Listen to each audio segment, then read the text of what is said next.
ಸೇವೆಗೆ ಸಲ್ಲುವಾಗ ಸೇವೆ ಸಲ್ಲಿಸುವಾಗ ನಾವು ಜಾಯ್ನ್ ಆಗುವಾಗ ಕೇವಲ 17 ವರ್ಷ 20 ವರ್ಷ, ಲಾಸ್ಟ್ ಅಂದರೆ 21 ವರ್ಷದೊಳಗೆ ನಾವು ಸೇವೆಯನ್ನು ಸಲ್ಲಕ್ಕೆ ದೇಶದ ಸೇವೆಗಾಗಿ ನಾವು ಹೋಗ್ತೀವಿ. ನಾವು ರಿಟೈರ್ಡ್ ಆಗಿ ಬರಬೇಕಾದ್ರೆ ನಮ್ಮನ್ನು ಯಾವ ರೀತಿಯಲ್ಲಿ ತಯಾರು ಮಾಡಿರ್ತಾರಪ್ಪ ಅಂತಂದ್ರೆ, ಯಾವ ರೀತಿ ಕುದುರೆಗೆ ಇವತ್ತು ಕಿವಿಗೆ ಒಂದು ಲಗಾಮ್ ಹಾಕಿ ಹೇಗೆ ಮುಂದೆ ನೋಡೋ ಅಷ್ಟು ಅಂತ ಮುಂದೆ ನೋಡೋಕೆ ಅಷ್ಟೇ ಬಿಟ್ಟಿರ್ತಾರಲ್ಲ, ಆ ರೀತಿಯಾಗಿ ನಮಗೆ ದೇಶ ಸೇವೆ, ದೇಶಭಕ್ತಿ, ದೇಶವನ್ನು ನಮ್ಮ ತಲೆಯಲ್ಲಿ ತುಂಬಿರ್ತಾರೆ ವಿನಃ ಸಮಾಜದಲ್ಲಿ ನಡೆಯುತ್ತಿರುವಂಥ ಯಾವುದೇ ಇದರ ಬಗ್ಗೆ ನಾವು ಚಿರಪರಿಚಿತರು ಇರುವುದಿಲ್ಲ.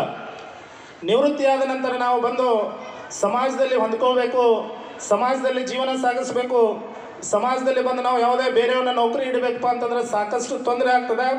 ಅದರ ಸಲುವಾಗಿ ನಮಗೆ ಸರ್ಕಾರ ಕೆಲವೊಂದಷ್ಟು ಮೀಸಲಾತಿಗಳನ್ನು ಸೈನಿಕರಿಗಾಗಿ ಇಟ್ಟಿದ್ದಾರೆ. ಆದರೆ ಇತ್ತೀಚಿನ ದಿನಮಾನಗಳಲ್ಲಿ ನಮಗೆ ಸೇರಬೇಕಾದಂಥ ಮೀಸಲಾತಿ ಸರಿಯಾಗಿ ಸಿಗುತ್ತಿಲ್ಲ. ನಮ್ಮ ರಾಜ್ಯದಲ್ಲಿ ಮಾಜಿ ಸೈನಿಕರಿಗೆ ಅಂತೇಳಿ 10% ಮೀಸಲಾತಿ ಇದೆ. ಆದರೆ ಇತ್ತೀಚಿನ ನೋಟಿಫಿಕೇಷನ್ಗಳಲ್ಲಿ ಸೈನಿಕರಿಗೆ ಸಾಕಷ್ಟು ಅನ್ಯಾಯ ಆ ನೋಟಿಫಿಕೇಷನಲ್ಲಿ ಆಗ್ತಾ ಇದೆ. 10% ಇರುವಂಥ ಸೈನಿಕರ ಮೀಸಲಾತಿ ಕೇವಲ 3%, 4% ಮಾತ್ರ ಇವತ್ತು ನಮಗೆ ಮೀಸಲಾತಿ ಸಿಗ್ತಾ ಇದೆ. ಇದರ ವಿರುದ್ಧವಾಗಿ ನಾವು ಈಗಾಗಲೇ ಸಾಕಷ್ಟು ಹೋರಾಡಿದ್ದೀವಿ, ಸಾಕಷ್ಟು ಮನವಿಗಳನ್ನು ಸಲ್ಲಿಸಿದ್ದೀವಿ. ಆದರೂ ಕೂಡ ಅದು ಕಾರ್ಯರೂಪಕ್ಕೆ ಬರ್ತಾ ಇಲ್ಲ. ಇನ್ನು ನಮ್ಮ ಸೈನಿಕರಿಗಾಗಿ ಭೂಮಿಯನ್ನು ಕೊಡಬೇಕಂತೇಳಿ ಸಂವಿಧಾನದಲ್ಲಿದೆ.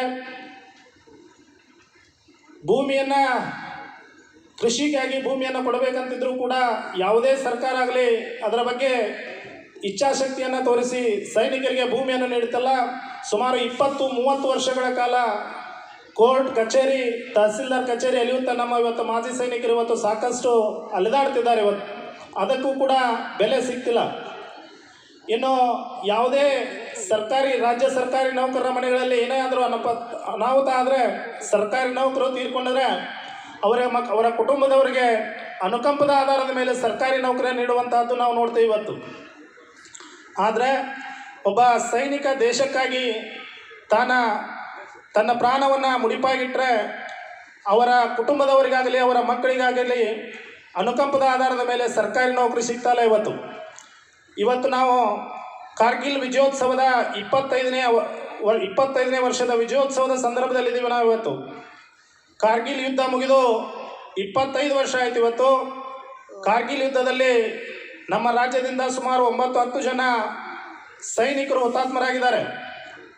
ಅದರಲ್ಲೂ ನಮ್ಮ ಬೆಳಗಾವಿಯಿಂದ 4 ಜನ ಹುತಾತ್ಮರಾದರೆ, ಆ ಹುತಾತ್ಮರಾದಂಥ ಸೈನಿಕರು ಹುತಾತ್ಮರಾದಂಥ ಸಮಯದಲ್ಲಿ ಕೇವಲ 1 ವರ್ಷ 6 ತಿಂಗಳ 3 ತಿಂಗಳಿರುವಂಥ ಮಕ್ಕಳನ್ನು ಬಿಟ್ಟು ಹುತಾತ್ಮರಾಗಿದ್ದಾರೆ.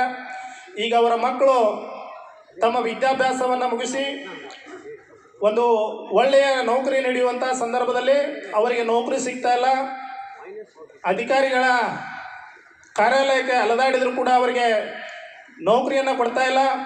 ಆದ್ದರಿಂದ ಈಗ ನಾವು ವಿಶೇಷವಾಗಿ ಕಾರ್ಗಿಲ್ ಯುದ್ಧದಲ್ಲಿ ಹುತಾತ್ಮರಾದ ಸೈನಿಕರ ಮಕ್ಕಳಿಗಾಗಿ ಅನುಕಂಪದ ಆಧಾರದ ಮೇಲೆ ನೌಕರಿಯನ್ನು ಕೊಡಬೇಕಂತ ಹೇಳ್ತಾರೆ ನಾವು ಸರ್ಕಾರಕ್ಕೆ ಒಂದು ಮನವಿಯನ್ನು ಸಲ್ಲಿಸಿದ್ದೀವಿ. ನಾನು ಈ ವೇದಿಕೆಯ ಮೇಲಿರುವಂಥ ಎಲ್ಲ ಜನಪ್ರತಿನಿಧಿಗಳಿಗೆ ವಿನಂತಿಯನ್ನು ಮಾಡ್ಕೋತೀನಿ, ದಯಮಾಡಿ ನಮ್ಮ ಕಾರ್ಗಿಲ್ ಯುದ್ಧದಲ್ಲಿ ಹುತಾತ್ಮರಾದಂಥ ಸೈನಿಕರ ಮಕ್ಕಳಿಗೆ ಅನುಕಂಪದ ಆಧಾರದ ಮೇಲೆ ಯಾವುದೇ ಒಂದು ಇಲಾಖೆಯಲ್ಲಿ ಅವರ ವಿದ್ಯಾರ್ಹತೆಗೆ ತಕ್ಕಂತೆ ನೌಕರಿಯನ್ನು ಕೊಡಿಸಲು ತಾವು ಪ್ರಯತ್ನಿಸಬೇಕಂತೇಳಿ ತಮ್ಮಲ್ಲಿ ನಾನು ವಿನಂತಿಯನ್ನು ಮಾಡ್ಕೊಳ್ತೀನಿ ಸರ್. ಇನ್ನು ನಾನು ಬೆಳಗಾವಿನಾಗಿರೋದ್ರಿಂದ ಬೆಳಗಾವಿಯಲ್ಲಿ ಸುಮಾರು 36,000ರಿಂದ 40,000 ಜನ ಮಾಜಿ ಸೈನಿಕರಿದ್ದೀವಿ. 40,000 ಮಾಜಿ ಸಮುದಾಯರಿರುವಂಥ ಒಂದು ಬೆಳಗಾವಿ ಜಿಲ್ಲೆಯಲ್ಲಿ ಯಾವುದೋ ಒಂದು ಸೈನಿಕ ಭವನವಿಲ್ಲ. ಈ ಪ್ರತಿ ಊರಲ್ಲಿ ಪ್ರತಿ ಹಳ್ಳಿಗಳಲ್ಲಿ ನಾವು ನೋಡ್ತಾ ಇದ್ದೀವಿ, ಸಮುದಾಯ ಭವನಗಳನ್ನು ನೋಡ್ತಾ ಇದ್ದೀವಿ. ಒಂದು ಊರಲ್ಲಿ ಇವತ್ತು 100 ಜನ 300 ಜನ, ಒಂದೊಂದು ಊರಲ್ಲಿ 70 ಜನ 100 ಜನ ಸೈನಿಕರಿದ್ದಾರೆ. ಅಂಥ ಒಂದು ಊರಲ್ಲಿ ಒಂದು ಸೈನಿಕ ಭವನಗಳಾಗಬೇಕು ಅನ್ನುವಂಥದ್ದು ನಮ್ಮದು ಒಂದು ಬೇಡಿಕೆ ಇದೆ. ಇದು ಬೇಡಿಕೆಯನ್ನು ನಾವು ಈಗಾಗಲೇ ಸರ್ಕಾರದ ಮುಂದಿಟ್ಟಿದ್ದೀವಿ, ಸಾಕಷ್ಟು ಜನಪ್ರತಿನಿಧಿಗೆ ಮನವಿಯನ್ನು ಸಲ್ಲಿಸಿದ್ದೀವಿ. ಇದು ಒಂದು ಕೆಲಸಕ್ಕೆ ತಾವುಗಳು ನಮ್ಮ ಬೆಂಬಲವನ್ನು ಸೂಚಿಸಬೇಕಂತ ನಾನು ವಿನಂತಿಯನ್ನು ಮಾಡ್ಕೊಳ್ತೀನಿ. ಇನ್ನೊಂದು, ನಮ್ಮ ಸೈನಿಕರು ಕಳೆದ 4-5 ವರ್ಷಗಳಿಂದ ಪೂರ್ವದಲ್ಲಿ ಈ ರೀತಿಯಾದಂಥ ಸಂಘಟನೆಗಳು ನಮ್ಮ ಇರ್ತಿರಲಿಲ್ಲ. ಇವತ್ತು ನಾವು ಕೋಟಿಗಟ್ಟಲೆ ಹಣ ಗಳಿಸಿದ್ರೆ ಇವತ್ತು ನಾವು ಸುರಕ್ಷಿತರಲ್ಲ. ನಾವು ಹಣವನ್ನು ಎಷ್ಟು ಗಳಿಸ್ತೀವಿ ಅಷ್ಟು ನಾವು ಸಂಕಷ್ಟದಲ್ಲಿ ಸಿಲುಕ್ತಿರ್ತೀವಿ. ಆದರೆ ನಾವು ಸಂಘಟಿತರು ಯಾವಾಗ ಆಗ್ತೀವಿ ಅವಾಗ ನಾವು ಸುರಕ್ಷಿತರಾಗ್ತೀವಿ ಅನ್ನೋಂಥ ಮಾತನ್ನು, ಯಾವಾಗ ನಾವು ಸಂಘಟಿತರಾಗ್ತೀವಿ ಆವಾಗ ಮಾತ್ರ ನಾವು ಸುರಕ್ಷತೆಯಾಗಿರ್ತೀವಿ ಅನ್ನೋಂಥ ಮಾತನ್ನು ನಾನು ಈಗ ಹೇಳೋಕ್ಕೆ ಇಷ್ಟಪಡ್ತೀನಿ. ಯಾಕಪ್ಪ ಅಂತಂದ್ರೆ ನಾವು ಇಷ್ಟು ದಿವಸ ಸಂಘಟಿತರಾಗ್ತಿರಲಿಲ್ಲ, ನಿವೃತ್ತರಾಗಿ ಬಂದಿವಿ, ಪೆನ್ಷನ್ ತೊಗೊಳಾಗ್ತೀವಿ, ನಮ್ಮ ಕೆಲಸ ಮಾಡ್ಕೊತ ನಾವು ಉಳಿದ್ವಿ, ಅದಷ್ಟೇ ಇತ್ತು. ಕಳೆದ 3-4 ವರ್ಷಗಳಿಂದ ನಾವು ಸಂಘಟನಾತ್ಮಕವಾಗಿ ಹಳ್ಳಿಗೆ ತಾಲೂಕಿಗೆ ಅಡ್ಡ ತಿರುಗಾಡಿ ಸೈನಿಕ ಸಂಘಟನೆಗಳನ್ನು ಒಂದುಗೂಡಿಸಿ ಸೈನಿಕ ಸಂಘಟನೆಗಳನ್ನು ಬಲಗೊಳಿಸ್ತಾ ಇದ್ದೀವಿ.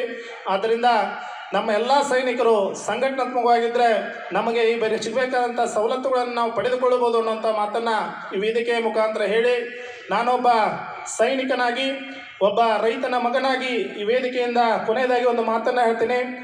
ಗಂಡಿರಲಿ ಹೆಣ್ಣಿರಲಿ ಮನೆಗೊಬ್ಬ ಸೈನಿಕನಿರಲಿ, ಗಂಡಿರಲಿ ಹೆಣ್ಣಿರಲಿ ಮನೆಗೊಬ್ಬ ರೈತನಿರಲಿ ಅನ್ನೋಂಥ ಮಾತನ್ನು ಹೇಳಿ ನನ್ನ ಮಾತಿಗೆ ವಿರಾಮ ನೀಡ್ತೇನೆ. ಜೈ ಹಿಂದ್, ಜೈ ಭಾರತ್.